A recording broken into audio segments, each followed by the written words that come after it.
नमस्कार साथियों। आज हम लोग फांसीवाद पे चर्चा करेंगे और फांसीवाद का प्रयोग प्रायः पब्लिक डिस्कोर्स में होता रहता है, विमर्श में होता रहता है। तो समझते हैं कि फांसीवाद है क्या।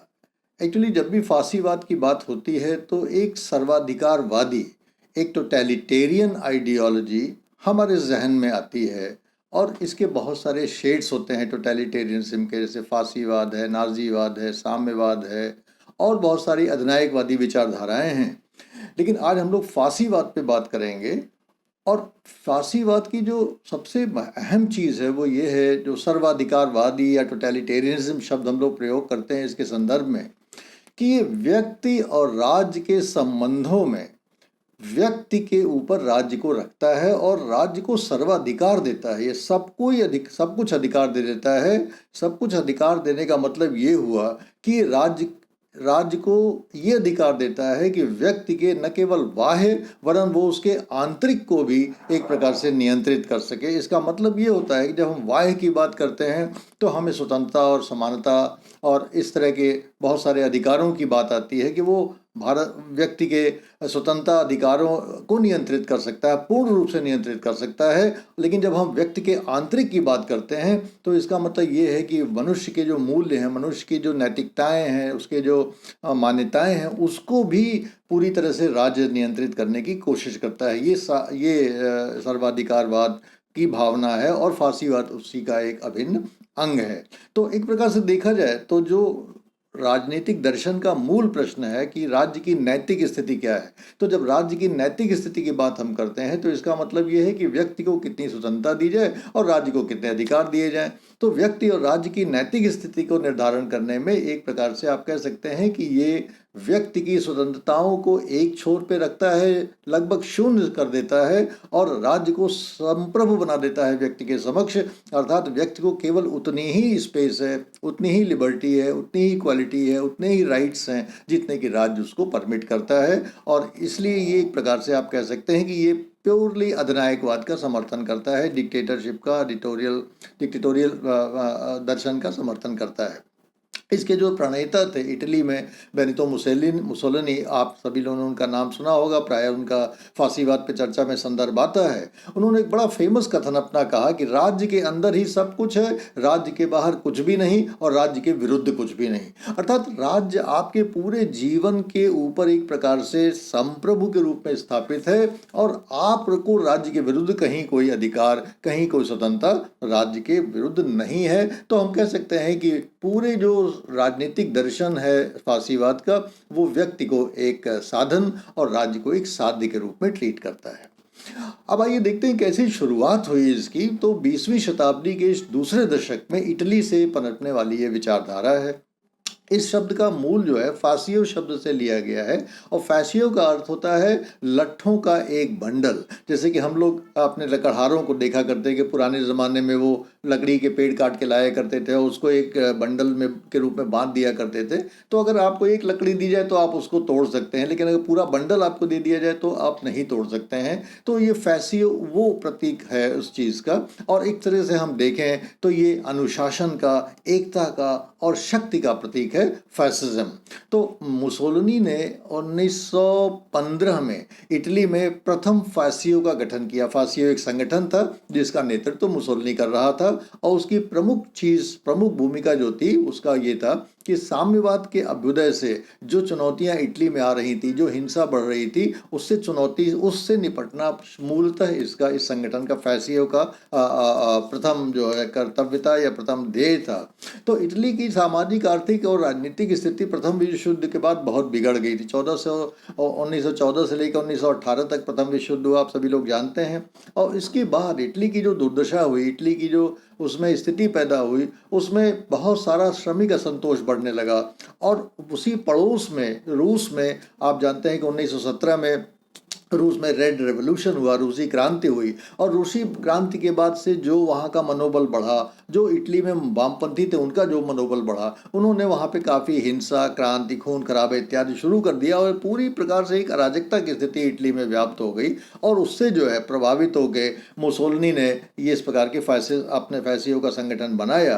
तो 1917 में रूसी क्रांति के बाद जब 1919 में इटली में चुनाव हुए तो इटली में न तो मुसोलिनी जीता और न उसकी पार्टी का कोई भी सदस्य जीता, लेकिन तुरंत 2-3 साल आते आते मुसोलिनी ने क्रांति करके सत्ता अपने हाथ में ले ली। और इस प्रकार से उस सत्ता में आने के बाद 1922 में सत्ता में आने के बाद मुसोलिनी का जो प्रथम लक्ष्य था वो ये था कि किस तरह से इटली में शांति व्यवस्था की स्थापना की जाए और किस तरह से राष्ट्रीय विघटन को रोका जाए। तो ये बेसिकली इसका बैकग्राउंड है इटली में आने का। और मुसोलिनी की राइटिंग्स बड़ी इंटरेस्टिंग है, अगर आपको वक्त मिले तो कभी पढ़िएगा। और वो बहुत अजीब अजीब बातें करता था, जैसे कि उसने कहा देखिए हमारा जो फांसीवाद है वो एक यथार्थ पर आधारित सिद्धांत है, उसका और कोई सैद्धांतिक आधार नहीं है। जैसे बोल्शेविज्म में आप देखते हैं कि मार्क्सवादी विचारधारा, लेनिनवादी विचारधारा एक सैद्धांतिक फलक था उस क्रांति का, लेकिन जो इटली में जो क्रांति मुसोलिनी ने किया वो स्वयं कहता है कि हमारा कोई सैद्धांतिक आधार नहीं है। हाँ, ये यथार्थ पे, ये वास्तविकता पे, व्यवहारिकता पे आधारित हमारा ये मूवमेंट है, ये फैसिज्म में विचारधारा है। और वो उसने कहा कि हम वाद विवाद और सिद्धांतों में पढ़ना ही नहीं चाहते हैं, हम इसके दलदल से बाहर निकलना चाहते हैं, हमें इस किसी सिद्धांत की आवश्यकता नहीं है, हमें तो केवल बस अनुशासन ही हमारे लिए पर्याप्त है और हमारे लिए केवल एक उद्देश्य पर्याप्त है और वो उद्देश्य है राष्ट्र। किस तरीके से इटली को एक राष्ट्र के रूप में हम संरक्षित कर सकें, सुरक्षित कर सकें, यही हमारी मूल भावना है और इसी को लेकर बेसिकली हम चल रहे हैं। और जब आप फांसीवाद को पढ़ते हैं, क्योंकि फांसीवाद एक आंदोलन के रूप में भी नाना प्रकार के देशों में फैला, तो आप बहुत सारे उसके वेरिएंट्स दिखाई देते हैं। जर्मनी में दूसरे रूप में दिखाई देता है, लैटिन अमेरिका में कहीं और दिखाई देता है, यूरोप में और देशों में, तमाम देशों में फांसीवाद के टेंटिकल्स फैले। और इसलिए उसको परिभाषित करना बहुत मुश्किल है कि फांसीवाद की कोई सर्वमान्य परिभाषा आज तक नहीं हो पाई है।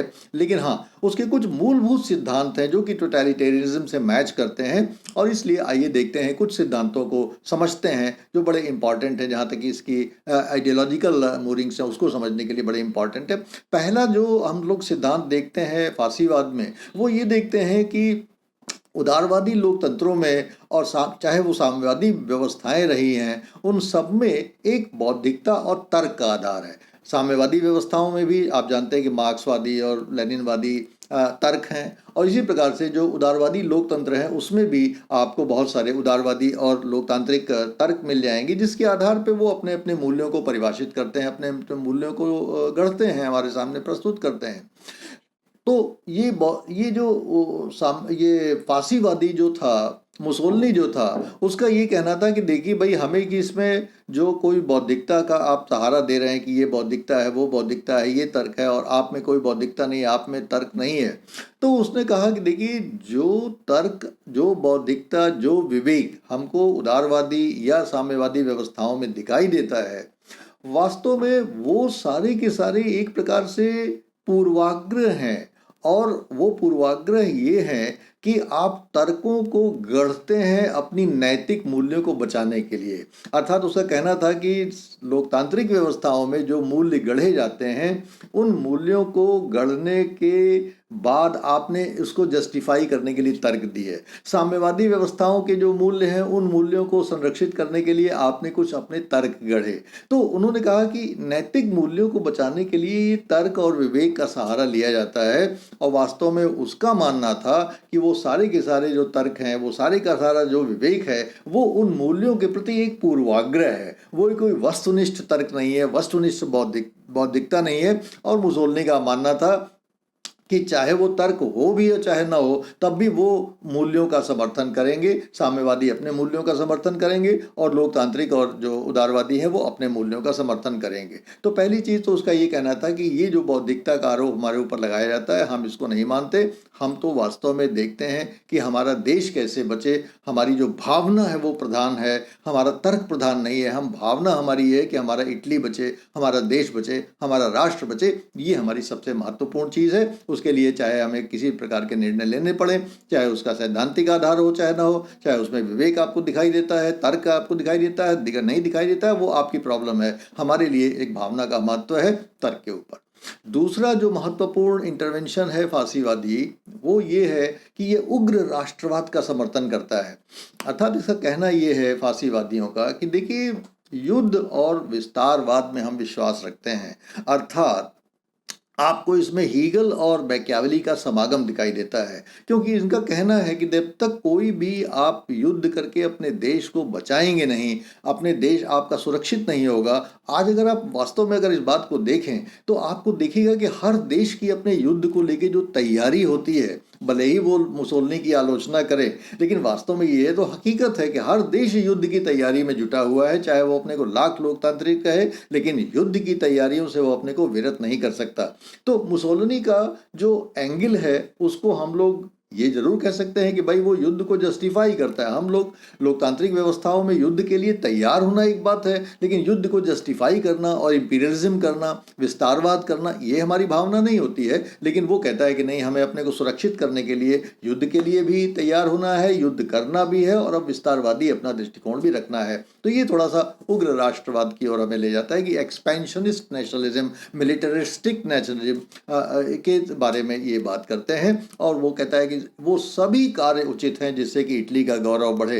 जैसा कि आप देख रहे हैं कि मैकियावेली और हीगल का क्या समागम है कि यहाँ पे राज्य को, जैसे हीगल ने कहा था कि राज्य, state is the March of God upon earth, राज्य पृथ्वी पर ईश्वर का अवतरण है। तो इस एंगल से वो देख रहा है वैसी मुसोलिनी कि राज्य तो ईश्वर है, जो वो करेगा वो सही है, वो इटली के इंटरेस्ट में करेगा, और इसलिए इटली का गौरव बढ़ाने के लिए उसके सारे कदम जस्टिफाइड है। जो कि जो है मैकियावेली आपसे कह रहा है कि कोई भी आप स्टेट के इंटरेस्ट में आप कदम लेते हैं, चाहे वो नैतिक हो, अनैतिक हो, जैसा भी हो, लेकिन वो अगर स्टेट का इंटरेस्ट प्रोटेक्ट करता है तो that is rational, that is ठीक है।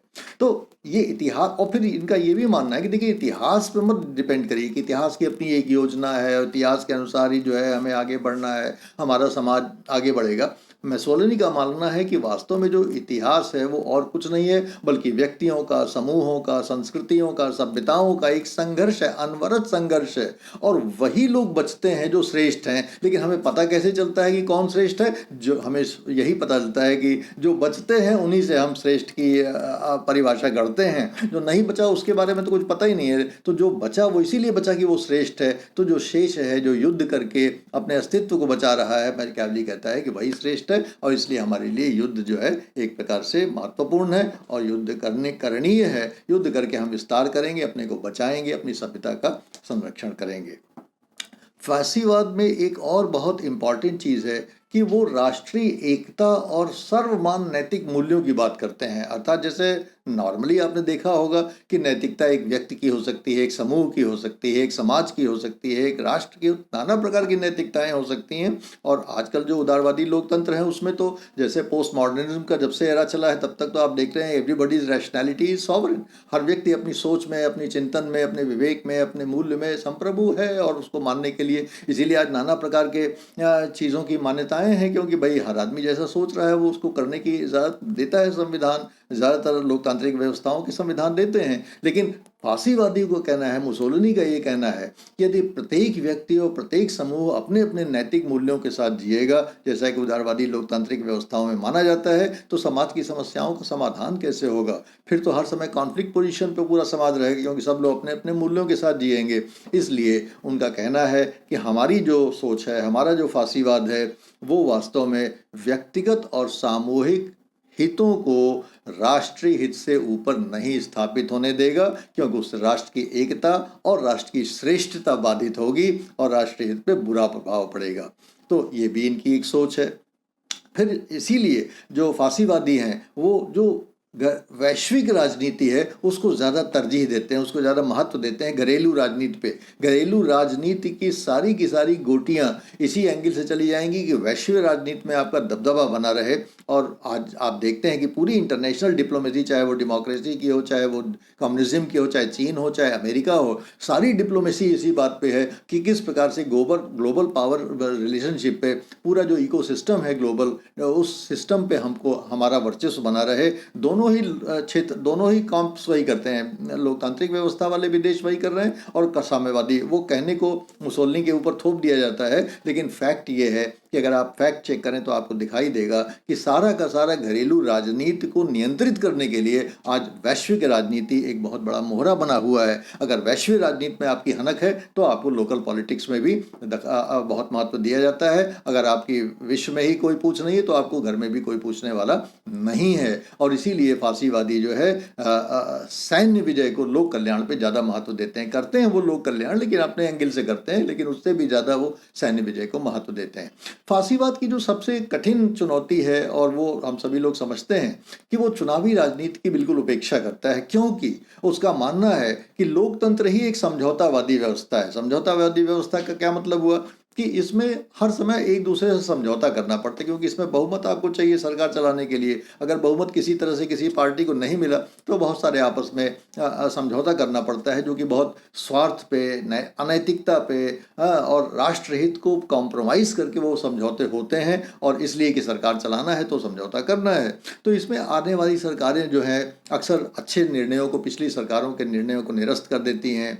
उनका कहना है कि राजनीतिक दल जनता को बांटते हैं, और सबसे महत्वपूर्ण चीज़ कि वे कठोर और अलोकप्रिय निर्णयों को लेने से बचते हैं। हर आदमी जानता है कि आप कठोर निर्णय लेंगे, अलोकप्रिय निर्णय ले लें तो अगले चुनाव में आपको दरकिनार कर दिया जाएगा, आपको भगा दिया जाएगा जनता के द्वारा कि जाइए अब आप हम दूसरी पार्टी को। तो इसलिए ये लोग चाहते हैं कि जो चुनावी राजनीति, और इसीलिए फांसीवादी जो है वो वास्तव में उनका ध्येय है कि दलों को समाप्त कर दिया जाए, अपने छोड़ के विरोधी दलों को समाप्त कर दिया जाए, और विरोधी दलों को समाप्त करके एक योग्य नेता को सत्ता जो है सौंप दी जाए। और इसलिए इनका जो एक बहुत महत्वपूर्ण सिद्धांत है वो ये है कि ये एक व्यक्ति के नेतृत्व को बहुत महत्व देते हैं। ये फांसीवादी एक नेता को आगे करता है, और उसका लॉजिक इनका ये है कि भाई एक नेता जो बात कहता है उसकी बात सुनी जाती है, और बहुत सारे लोग अगर बात कहेंगे, बहुत सारे सिद्धांतों की आप बात करेंगे, वो जनता को समझ में नहीं आता है।